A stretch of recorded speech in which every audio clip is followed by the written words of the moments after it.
Good day, folks. This is your disembodied voice. I'm going to run through changing the lower element in this hot water heater. This hot water heater happens to have a square flange element, so it's not as straightforward as if it were just a screw-in one, as I found out through my research. So my element went, and I decided that I wanted to change it. Seemed rather easy to do. After I looked up some stuff online, I went out and bought an element based on my manual stating that this is what I have, and lo and behold, when I pulled off the bottom, it was the wrong one. So this Expert Plus is not, apparently. I'm not really sure. I ended up having to do a whole pile of more digging and found out that it actually follows the Cascade and Cascade Super Giant versions based on my model number here. The 3F8M is what gave it away, even though the 152 ETE and E all correspond to the Expert. The 3F8M corresponds to the Cascade and Super Cascade. So when you find the Giant manuals, if you're looking for Giant, check other manuals if you're looking for something else, obviously. You'll have to dig down through and check each one. I ended up finding one that was similar and then found a little block that said previous models. So this ended up being a model previous to 2012, which is what I ended up going with. All that to say, it's not going to be as simple as I had hoped right at the start. It's not going to be difficult by any means, but it's still going to be a little bit more involved. In this case, the way everything was set up, and I looked at it all, I decided that I was going to drain the tank just because of the way the flange is set up. And that is because when we get down here and we have a quick look in here, as I open this is the element I'm going to change.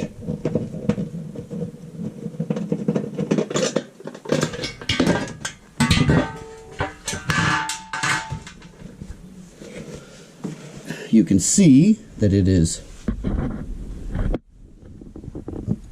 square. I might have to get better light here. I'll get that in a second.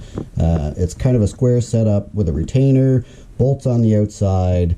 So having that all put together and resetting it up while trying to keep water flow in the tank itself was not going to work.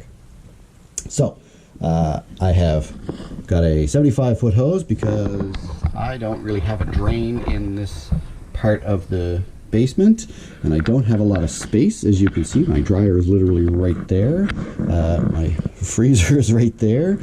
So I've got a hose, 75-foot hose. It goes all the way out the back door and out in the yard so that I can drain it without draining it right into the yard. It goes way out back.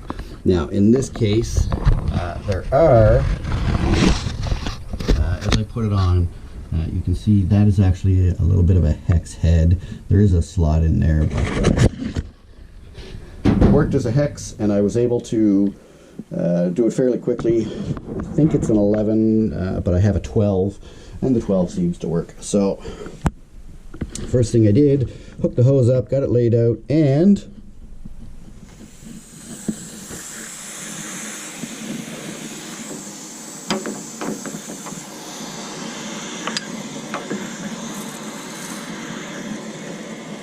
opened it up. Now you can hear it running right now, and I actually left the water on for the moment because I want to try and flush out a little bit on the bottom. So I'm going to give it a couple of minutes of running while I leave the water on, and then I'll turn it off, turn the water off, and then we'll run through the rest of it again.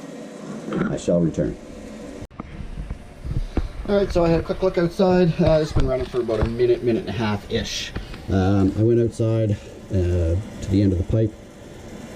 Middle of winter, so It's pretty easy to see that the first little bit was actually kind of brownish. It's running fairly clear now. So I'm gonna shut it off. And then we will come over here and shut off my intake. You can see I've got a directional arrow here. Right?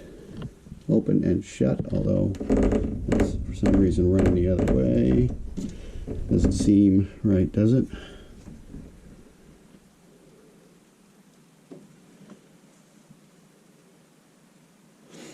And then we will actually look up here. You can see water heater and shut that off. Now, ideally, that should shut everything off. So in order to find out if I've actually shut everything off, we will take a quick run into the other bathroom and see if it's actually shut the water off. So we'll turn on the hot water and still running a little bit, but I did lose a lot of pressure.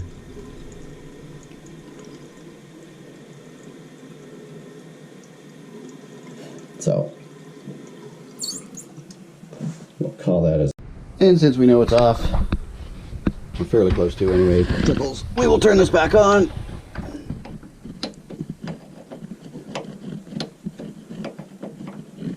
So can't hear anything now, so what I'm going to do is go over and open a valve, and that should turn on the rest. Allow the rest of the water to flow. Find out in a moment. Okay, open the hot water valve, and then what I'm going to do back here, I actually have my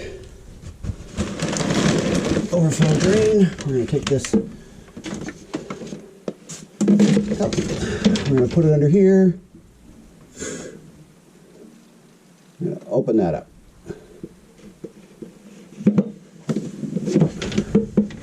Barely a trickle of water. We'll go back and do another check.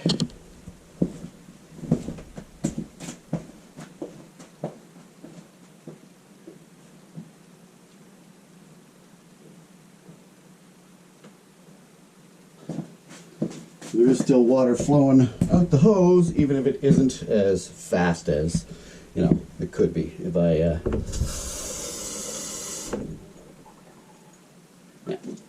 So we'll let that run for a little bit. I don't know how long it's going to take. I don't know how long 40 gallons takes to drain. So we'll see you in a bit. All right, we're gonna keep going here. Just a quick thing. The water, as far as I can tell, is still dribbling out. I don't know how much is left to come out, and I don't know why it's taken so long. I've got the relief valve open. I've got a hot water tap open. It's just kind of trickling out. It's been about an hour.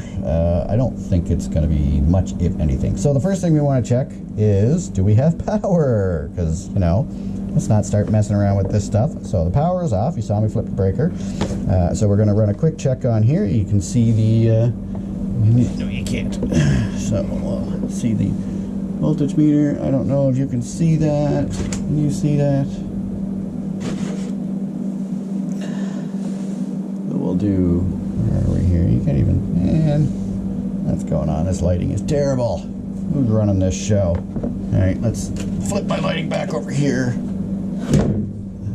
If that makes any difference. So I bounce everything around. All right. How's that? Is that better? Yeah, you can see. All right. Quick check. We'll check our leads. 0. We'll check it for here for grounds. 0, 0. Everything is 0. So what? I wasn't sure in the first place whether or not I actually had a dead element. So everybody kept saying, check the resistance. So you can see I've got it on my ohms at the bottom. There should be something, but as you can see, it does not change. Nothing changes, right? So there's no, but if I put it on the bolts, then everything changes. So I feel that this is my dead zone here because nothing changes. Now, with the new element, you can see I already put the gasket on. If I touch the leads to the screws, oh, what's changing? Hold on. There we go. So you can see the resistance change. So that almost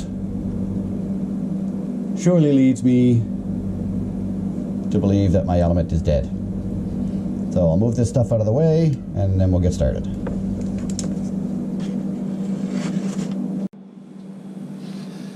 Alright, so we're gonna give this a go and hope for the best, really. Still don't know if all of the water is out. Looks like it's still coming in a trickle. I'm hoping that as I start to take all this apart, I'll introduce a little bit of air in there and it'll let everything out. So we check for power. That's gone. So first thing we're going to do is pull our wires out, obviously.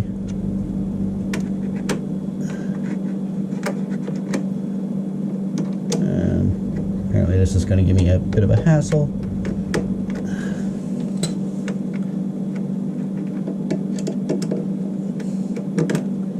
So, get that, move that off to the side. And I'll do the same with this one.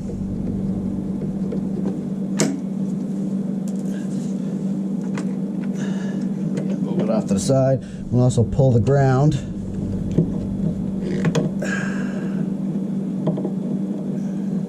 Now there's a little bracket on here that is a frame for the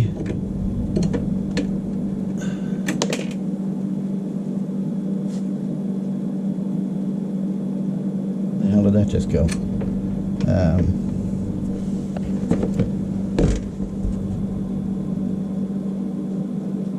How did that just disappear?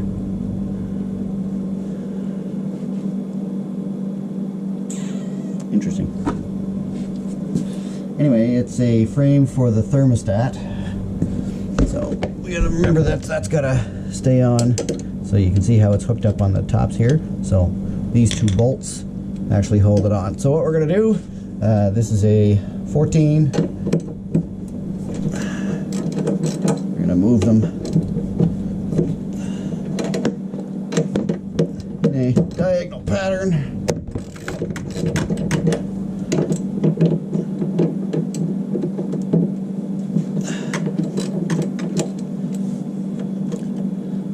See how that moves out. So.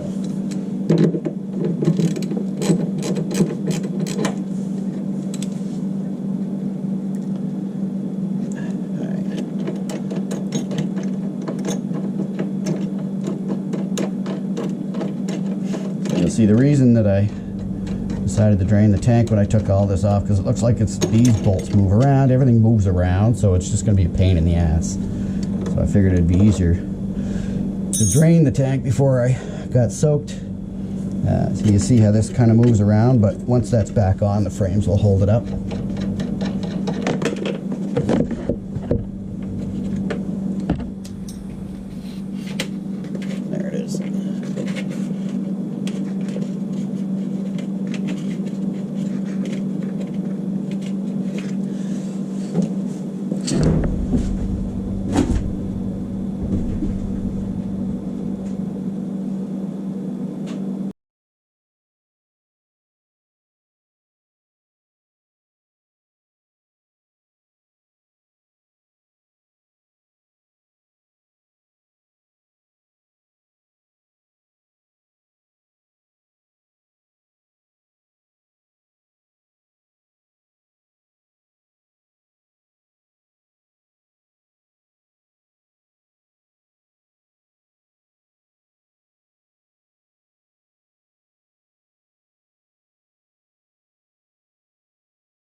it looks like we got most of the water out of there, so that's something, at least. All right.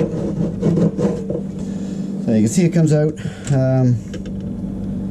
Again, it's probably most of the rust that's down here that's causing the problems. You can see it's not in the best of shape. And let's get the other gasket off. I'll haul that bolt out of the way for a second.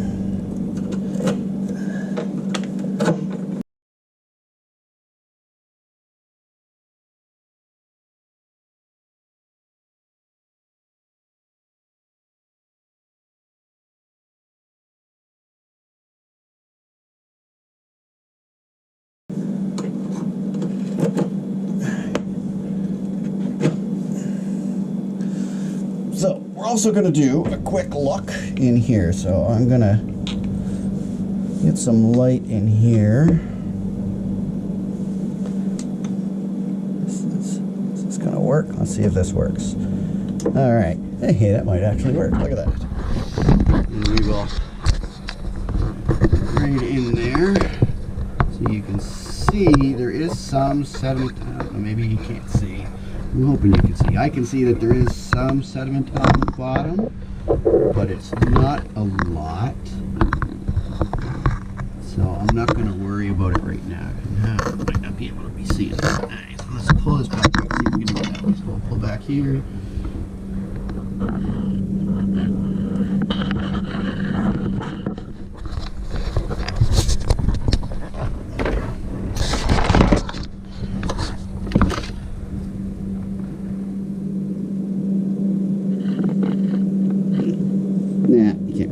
Can't really see it. Oh, there you go. Maybe you can see it through there. It's a little bit of sediment in there, but not a lot. Now that I've made you a little bit seasick, we'll put this back and get you back set up here again. All right. Get my leg back up. Good. So I can move this bucket now. And we're just gonna sure we clean the rest of this up. I'm gonna pull out here. I don't want any of this getting back in and causing any problems.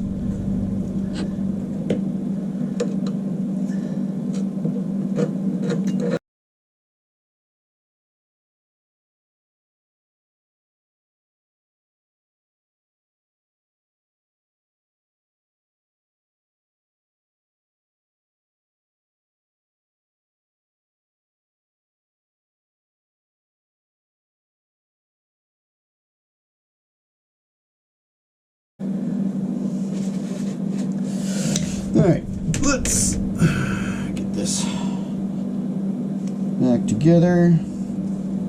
So put the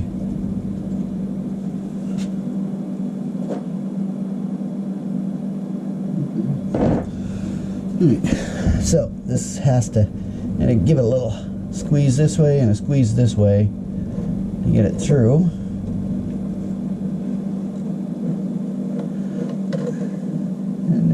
Nice and easy. All right, where's the bolts? So you just sit down there.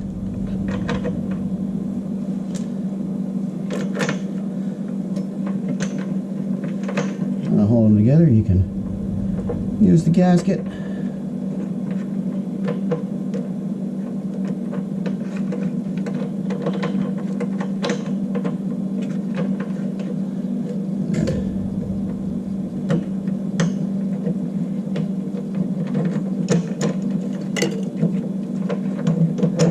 Not have been fun with water in it. Alright, so make sure they go on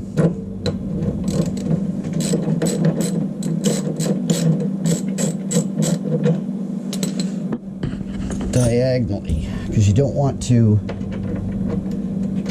Yes, I know I'm not doing what I just said, but I'm not tightening them, I'm just putting them on loose here.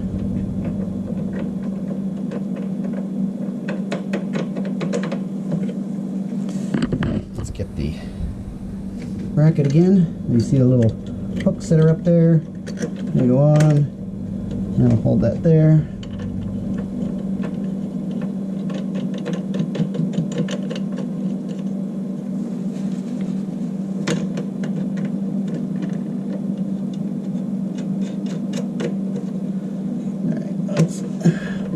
in.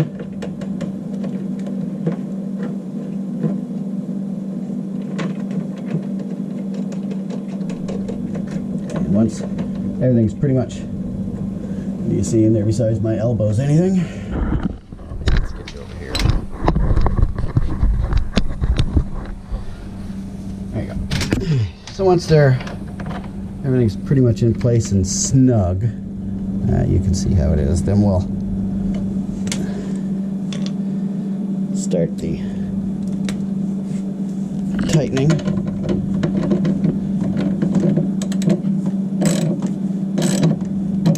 I'll do 3.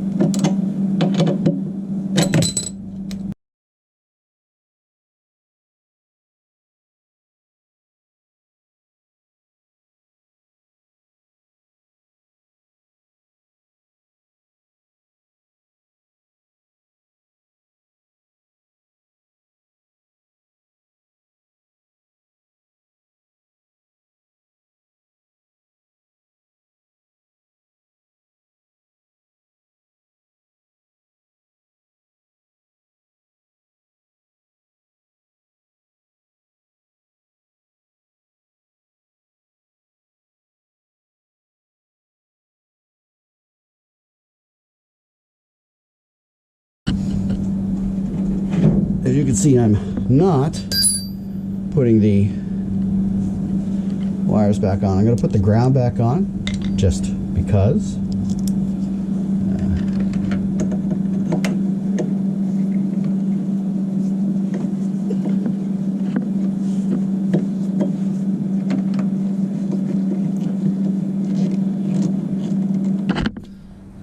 I'm going to hold off on these. So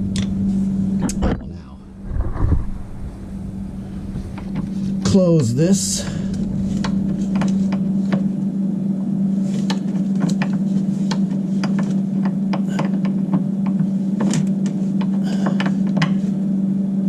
Oh. And I'm gonna go up here.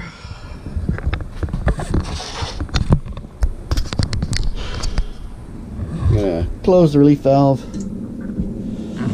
Now I still have a hot water tap open, and it's going to start putting water in here.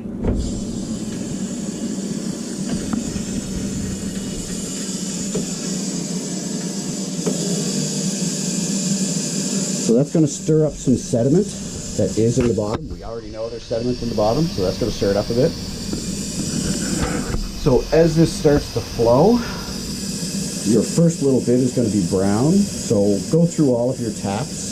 Once everything's full again, go through all of your taps, let it run so that you can kind of purge all that crappy water, but just know that the first couple, they're probably going to be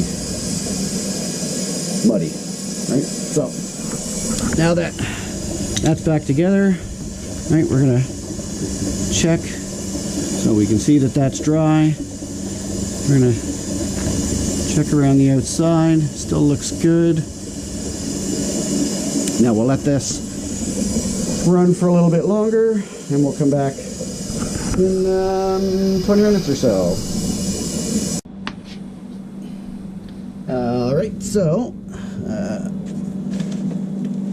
don't know how long it took. It's probably not quite full yet. I can still hear it running through, so I'll start doing this stuff, but we're not going to turn it on until it's completely full. So first thing we want to do, let's disconnect.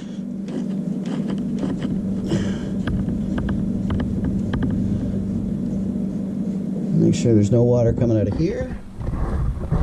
We got a little bit of a dribble, but that's just the leftover. Do it quick. Done. And then we'll continue to check. I'm looking around here, so I don't see any water down here. So I am happy that the seal is complete and we have no issues. We would have seen them by now. We probably have water all over the place. So Remember, power is still off. It's going to stay off until we're sure that it's full. Probably another 20 minutes or more.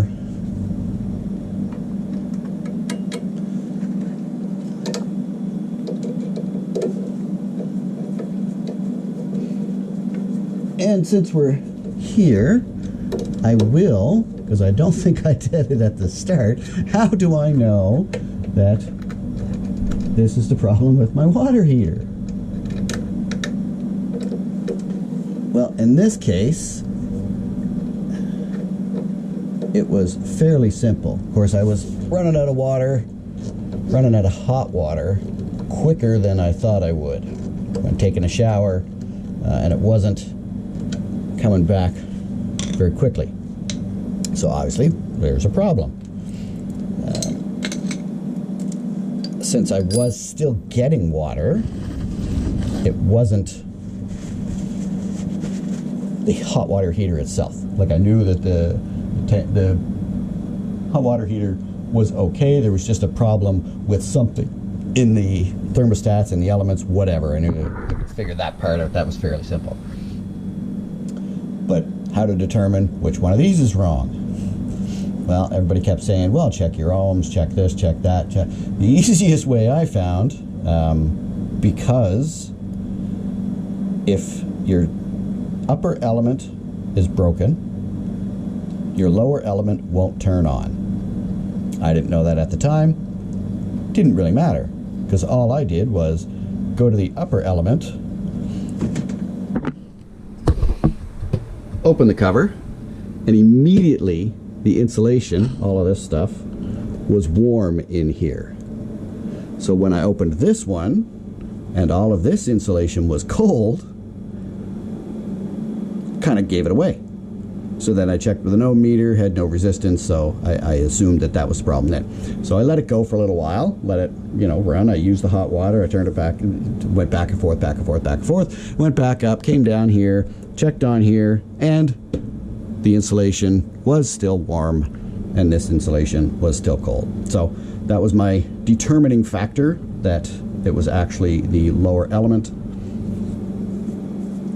So the replacement element was only 30 bucks, I think, for this one. And again, remember, although this says Expert 8, I had to hunt around to find the proper one. So you're going to pay between 30 and 50 bucks for a Giant. Some of the other ones, I think they're Ream or Freem, something like that. And, generic ones, you can get others. They're like 70, 80 bucks. Some are cheaper, 50 buck range. If you have a Giant, you're probably only going to pay 50 bucks at the most. Just make sure, open up before you buy, open up this thing, have a look at your element that you're going to be replacing, and it'll say right on it. In this case, you can read it, in the other one you can't. So you can see right here, can you see right there? It actually says 10G3080. So when you look at here, so it also said 3,000 watts down there. So you look up here and you look at your wattage. So your maximum amps, 18.5. You look at your wattage, which in this case is 3,000, right? Maximum wattage is 4,500. I can get a 4,500 for this, but it's probably not recommended, and I wouldn't do it anyway. So in this case, and according to this, right, I need to get a 3,000 watt. Since the 3,000 watts are 3080, that's what I got. Originally, I was looking at the screw-in ones, which is where I made my mistake, but I didn't see that part at first. Had I seen that, I would have been looking for a different element. But in this case, the recommended one was the 10G3080. If you have a screw-in, it's probably a 04G3080, even though it'll be 152 ETE E8. It will not count for this 3F8M part. If you have, one of the other ones, it'll be something else, but just look for this part first, and then you can look for the rest of your model numbers and stuff like that. But that's what you want to see first. Check what your element outside looks like. It'll be very obvious whether or not it's round and a screw in or whether it's square and has props and things like that. You'll be able to tell very, very quickly. So we're gonna come over here.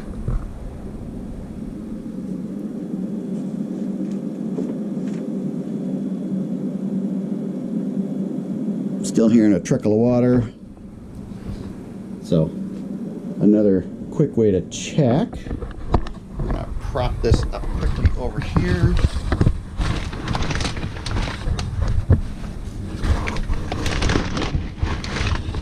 Won't give you a definitive check, but we're gonna do this. Get this here.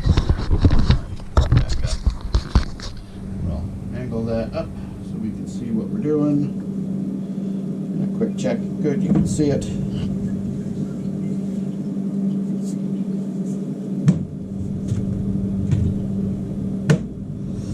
And again, we'll grab this and we'll go to the purge valve.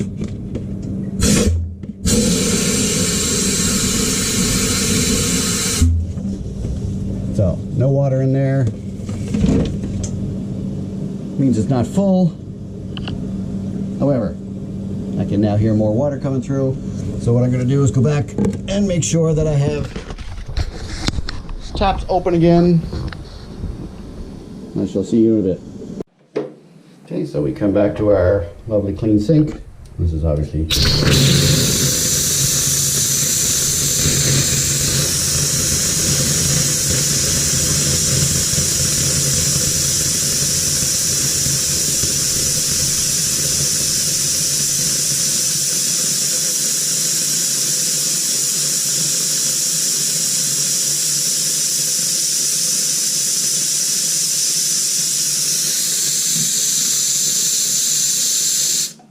now I'll go up to an upstairs one.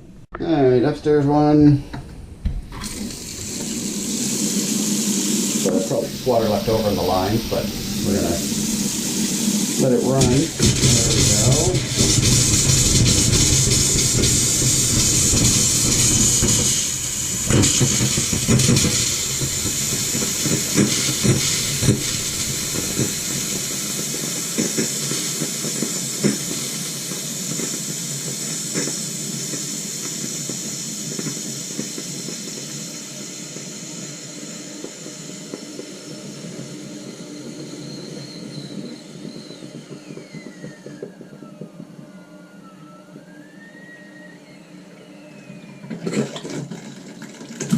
So, lovely brown water.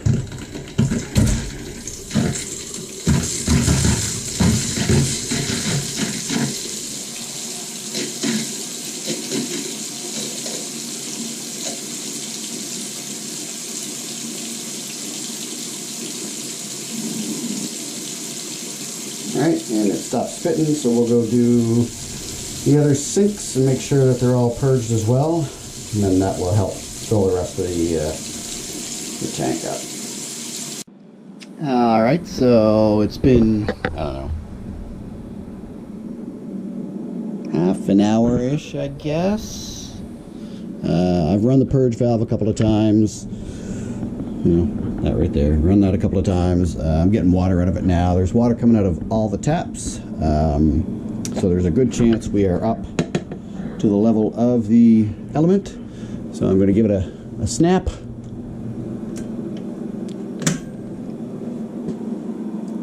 No pop sounds, that's always good. You never want to hear a pop. It's a never good sign for your day. So we'll come back here and we'll set this up again. We'll slip it on 750 for the volts.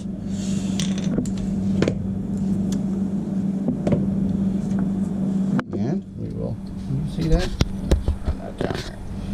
Alright, and then we'll first check a leg, and 120, and 120, well 118, and I'm not getting any voltage down here. Well, that's not good. I hope it's not the thermostat. Not getting anything.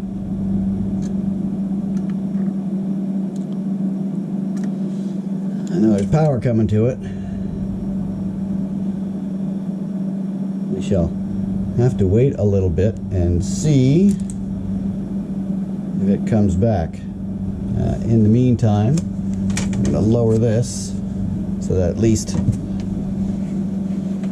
once it does, because what happens is, the way I have read it, is that when the power is on, the upper element will heat up the top first. Once it is to the whatever temperature you have set, the lower element will then turn on. So we'll check back in about an hour, and I'll check the heat for the top element, and then we'll check for the bottom element and see if that's the issue. If not, I'm probably going to have to replace the thermostat, which is emptying the tank again and going through. I probably should have just bought one in the first place, but we'll see in about an hour or so. Alright,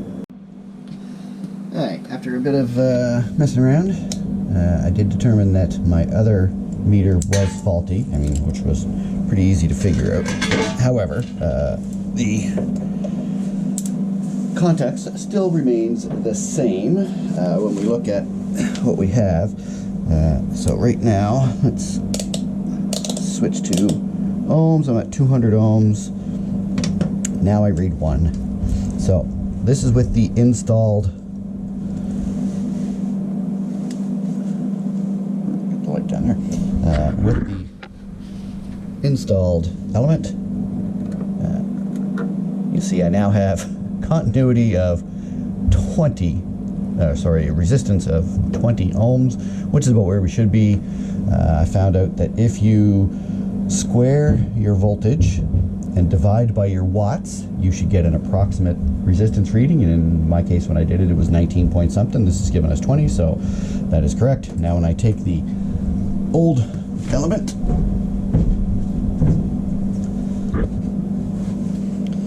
and do the same, let's get my glasses out of there, you can see the reading does not change at all.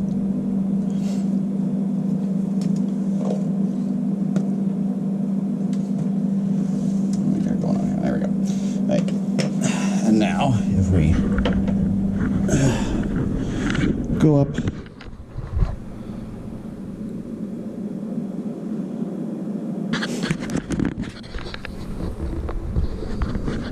here, and we should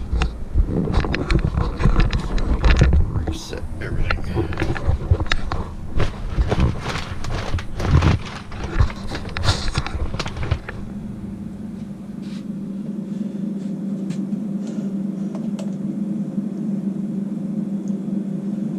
And we'll show the meters. And again, you see I'm getting 21 on this one. And of course, we'll switch to volts. We go to 750, and ideally I should get a reading. No, I'm not getting it on there because that's the continuation, right? Switch back over to here. Of course, the power is off, so I'm showing nothing on the power's off. So we're all good here. Anyway, after setting everything back up, turning the power back on and letting it sit, I have hot water again. The ultimate test was the normal 2 showers, still hot water after the 2 showers, and currently I'm feeling heat coming off of this element and heat coming off of this element, so I know everything is back to normal, or as normal as can be. So we will seal everything back up.